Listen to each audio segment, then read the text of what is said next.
Christianity, Judaism, Hinduism, Buddhism, Islam, they all have this common belief that there is continuous conflict between truth and falsehood, but that there will come a final triumph of truth over falsehood, and that final triumph of truth over falsehood would herald the end of history.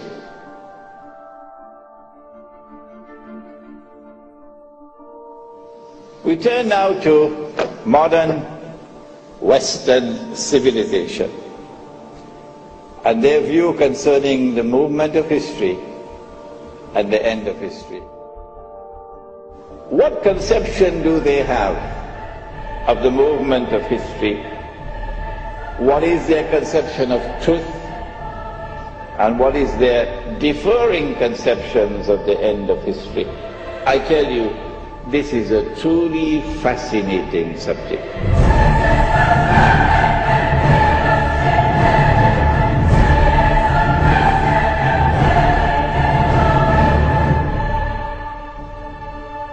This is the civilization which has an obsession with the Holy Land. They may not say it, but they also believe that history is going to end with events which will unfold in the Holy Land, as the Christians do, as the Jews do.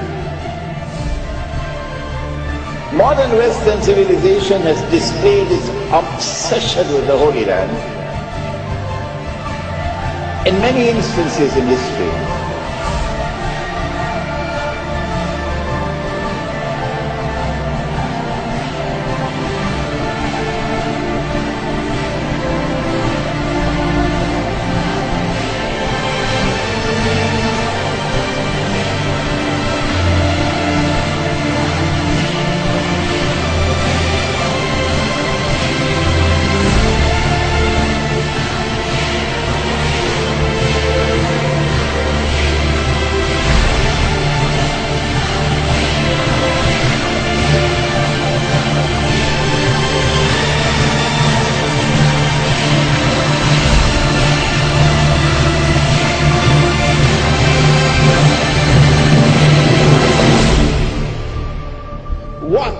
Is modern Western civilization.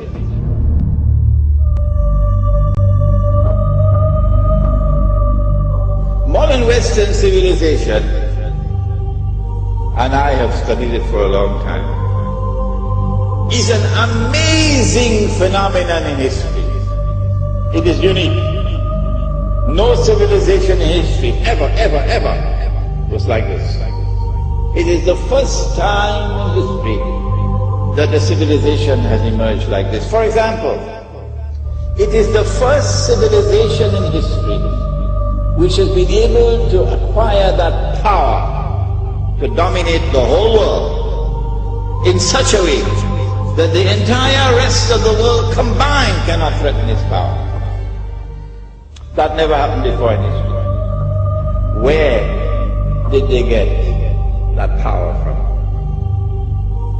They got it from an amazing scientific and technological revolution, which is still unfolding.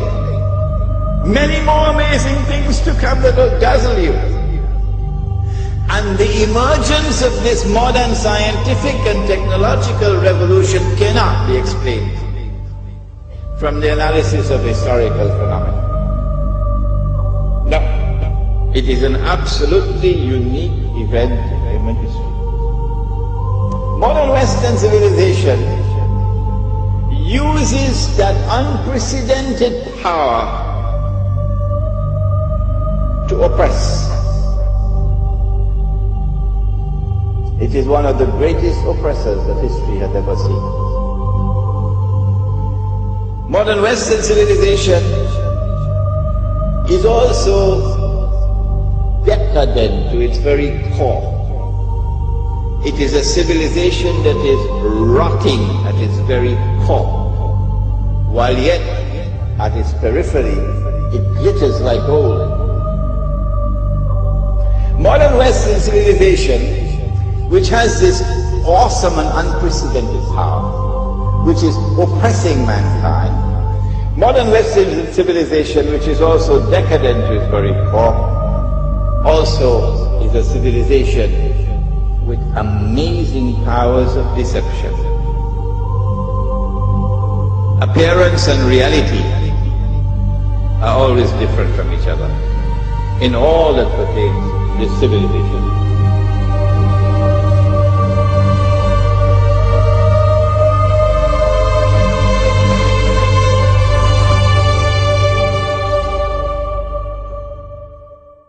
It is a civilization with a mission in the world. We used to hear it in the days of colonialism.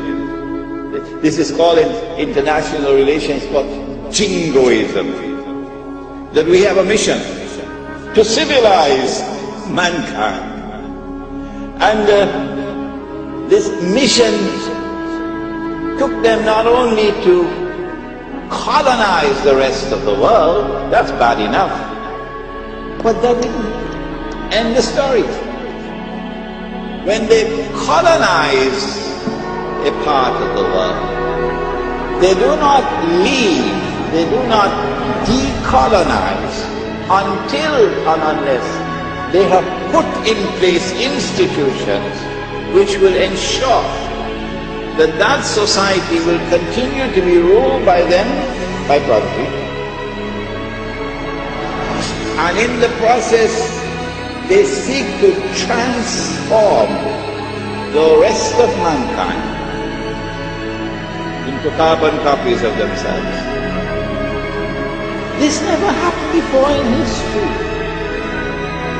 If I do not seek to understand what's happening here, then I've got peanuts in my head. When will I wake up? When will I begin to think?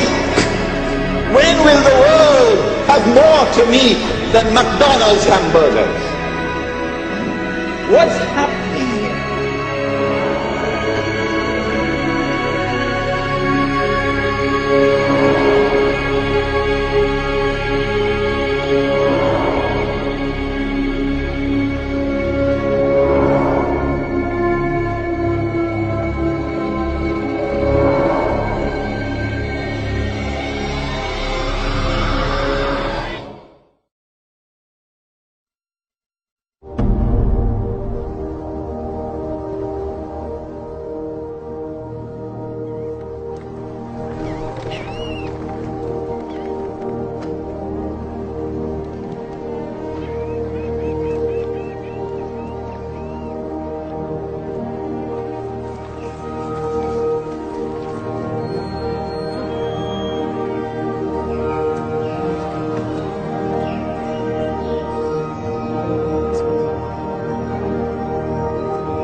When they colonize a part of the world, they do not leave, they do not decolonize until and unless they have put in place institutions which will ensure that that society will continue to be ruled by them, by property.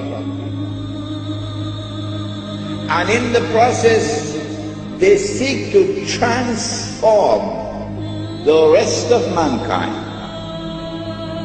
into carbon copies of themselves.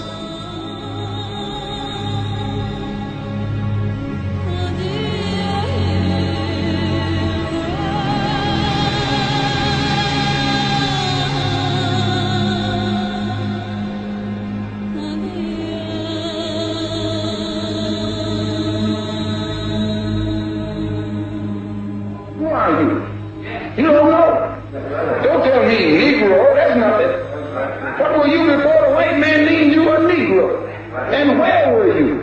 And what did you have? What was yours? What language did you speak then?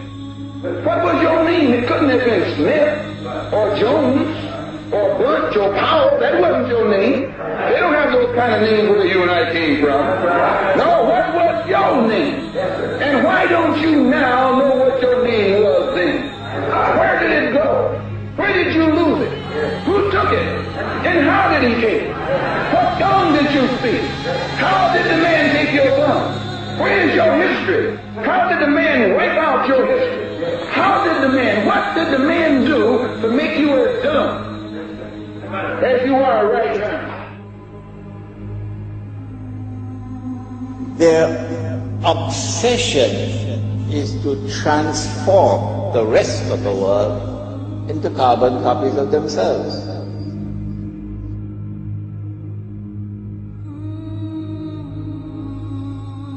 This never happened before in history. If I do not seek to understand what's happening here, then I've got peanuts in my head. Because if you're a believer, you can never justify war. You can never justify war. You can never justify colonialism or neo-colonialism or imperialism. You can't justify that. And I'm going to tell you, Latin America and the School of the Americas and the United States role is only a small slice of the pie. For what they do in Latin America is being done in Africa, and what is being done in Africa is being done in the Middle East, and what is being done in the Middle East is being done in Asia. So we're standing up for the dignity of the world and for the freedom of the world, and people of conscience need to stand up and speak with more power and speak with be more fervent and be vibrant in what you have to say and witness it in season and out of season, no matter what the polls say, no matter who is in Congress, no matter who is in the White House. Speak and preach and teach and organize until justice prevails. God bless you. It is one of the greatest oppressors that history has ever seen. No, there are no murders in Africa. Only regrettable deaths. And from those deaths, we derive the benefits of civilization. Benefits we can afford so easily. Because those lives were bought so cheap, so cheaply.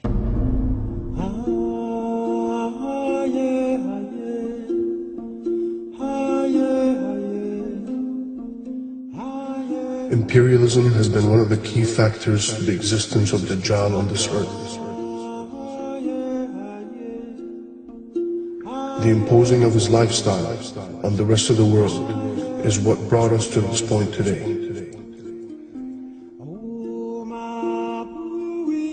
Is it any coincidence that the richest nations on earth, in terms of natural resources, are at the same time the most impoverished in terms of wealth?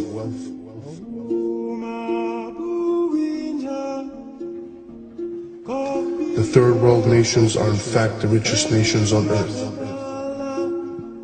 but they have been sacked and plundered by the system of this age.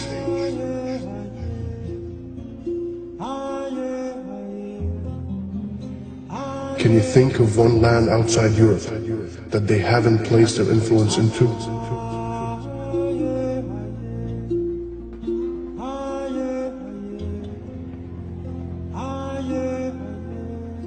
For ages it has been going on until this very moment, under the same guise of freedom and the spread of modern civilization. But as the godless world teaches us, the end justifies the means. A philosophy that has been put into play by those on top.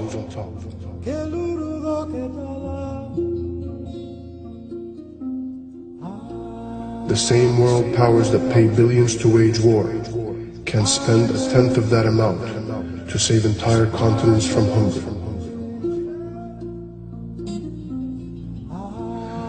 The same continents that they stole, raped, and pillaged for years to get the mass wealth they control today. Their very existence is based on the suffering of the rest of the world. All their luxuries cannot exist without having to take away life from others.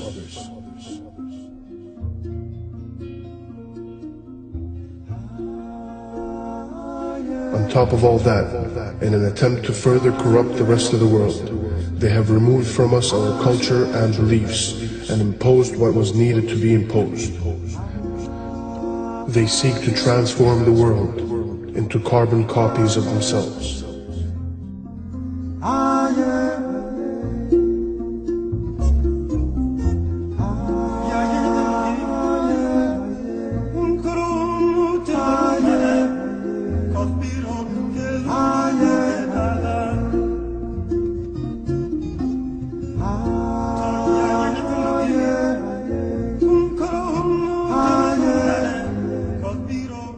To be Western in many cases means to have everything for myself and damn everybody else. To be Western in many cases means to be imperialistic, to go throughout the world with a puffed up chest like we own everything, we rule everything, we should have everything, and we are the rulers of the world.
have dreamed of a unified Japan, of a country strong and independent and modern. And now we have railroads and canon Western clothing. But we cannot forget who we are or where we come from.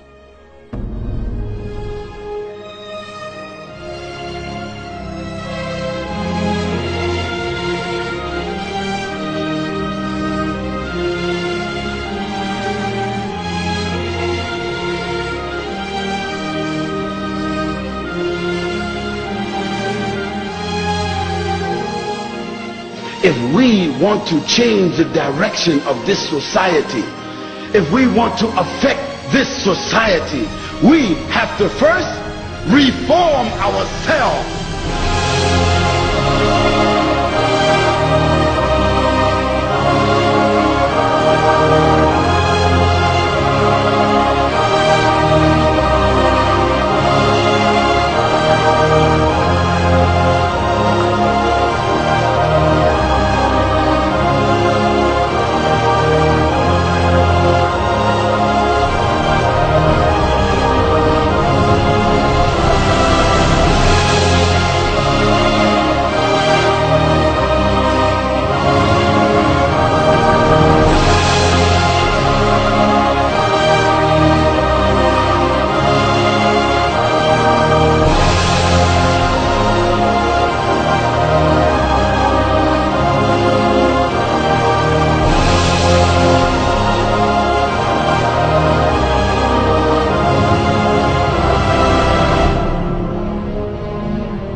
But we don't have to be Western to be modern.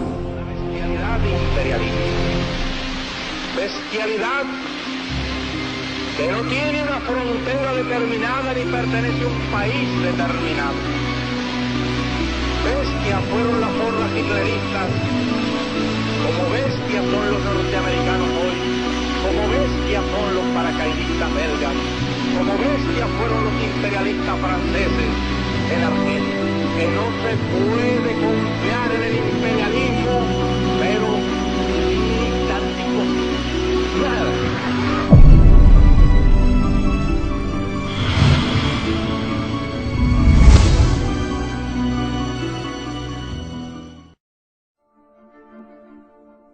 Finally, there's something very curious about modern Western civilization. I consider it to be the most important thing of all. What is it? It appears to be a civilization that is essentially godless. It appears to be a civilization that is committed to materialism. It is a civilization which is constantly attacking religion and the religious way of life. And as a consequence of that war on religion, religion is in a state of decline around the world today. Yet, the reality is that modern Western civilization has come into being as a consequence of a reconciliation, a curious reconciliation, a rapprochement between some Christians and some Jews.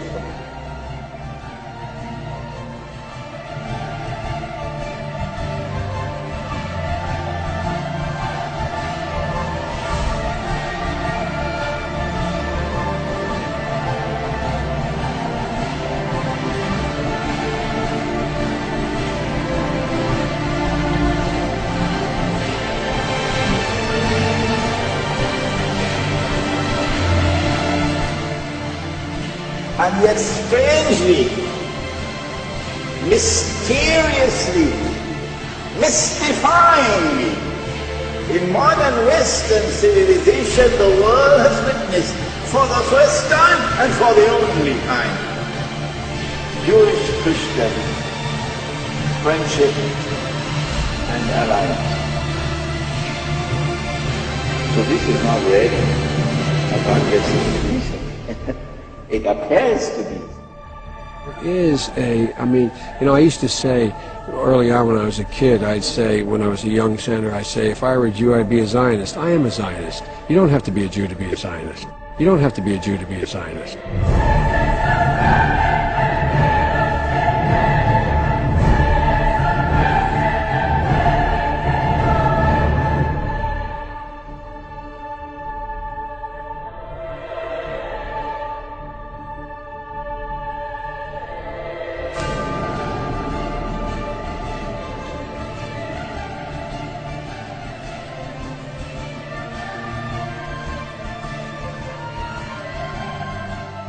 So what brings you to Christians United for Israel? Well, I was in on the ground floor. I worked with John and Diana Hagee for many, many years on many different projects. And how much of an inspiration is the Second Coming in your support for Israel? Obviously, it's what I live for. Really? And I hope it comes tomorrow. And God is doing a miraculous thing as now millions of Christians in the United States of America have rallied to the cause of Israel under Christians United for Israel. And we go to Washington once each year to give testimony to our congressmen and senators that we're Christians and that we're from your district and we vote for you or against you based on your support or lack thereof of the state of Israel. Therefore, it is time for America to embrace the words of Senator Joseph Lieberman and consider a military preemptive strike against Iran to prevent a nuclear holocaust in Israel and a nuclear attack in America.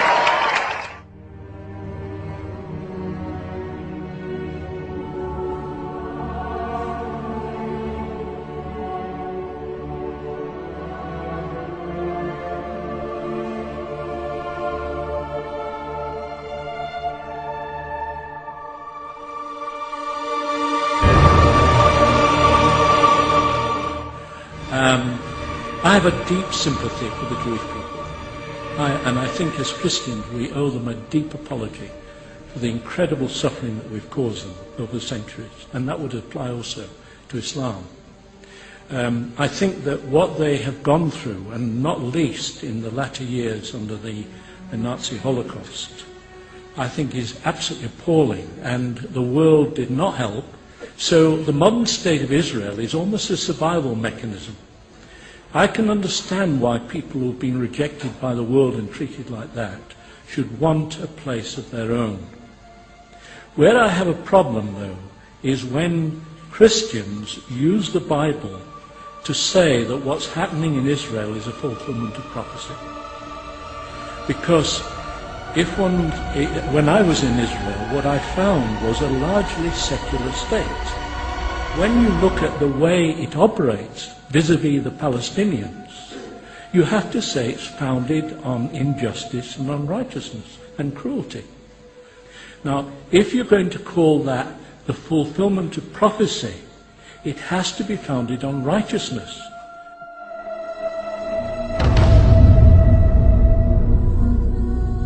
What do we think of this?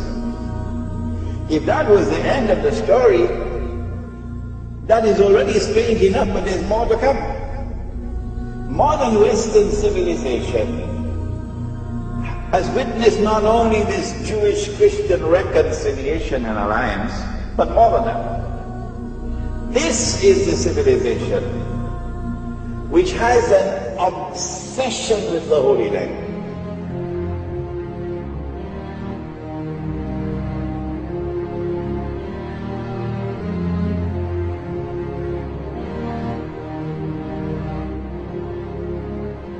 But they also believe that history is going to end with events which will unfold in the Holy Land, as the Christians do, as the Jews do. Modern Western civilization has displayed its obsession with the Holy Land. In many instances in history, how do we explain, for example, Britain, a secular state? 1917. And the British government issued the Balfour Declaration. What does it say? That the British government will work for the establishment of a Jewish national hope in the Holy Land.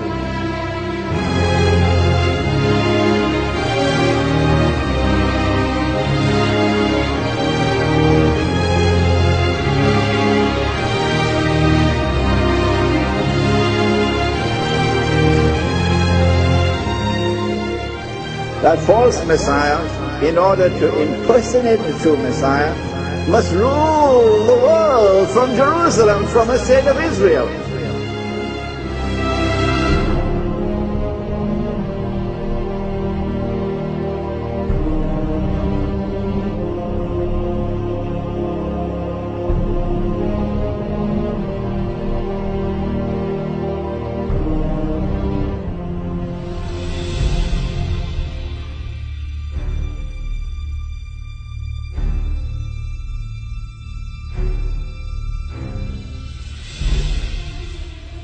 It is modern Western civilization which presided over the return of the Jews to the Holy Land. Without the modern West, they could not have done it. It is modern Western civilization which created the state of Israel. The European people did it, not the Oriental Jews. When Britain acted as the midwife for the state of Israel to be born in 1948, I believe it was 11 minutes later that the United States recognized Israel.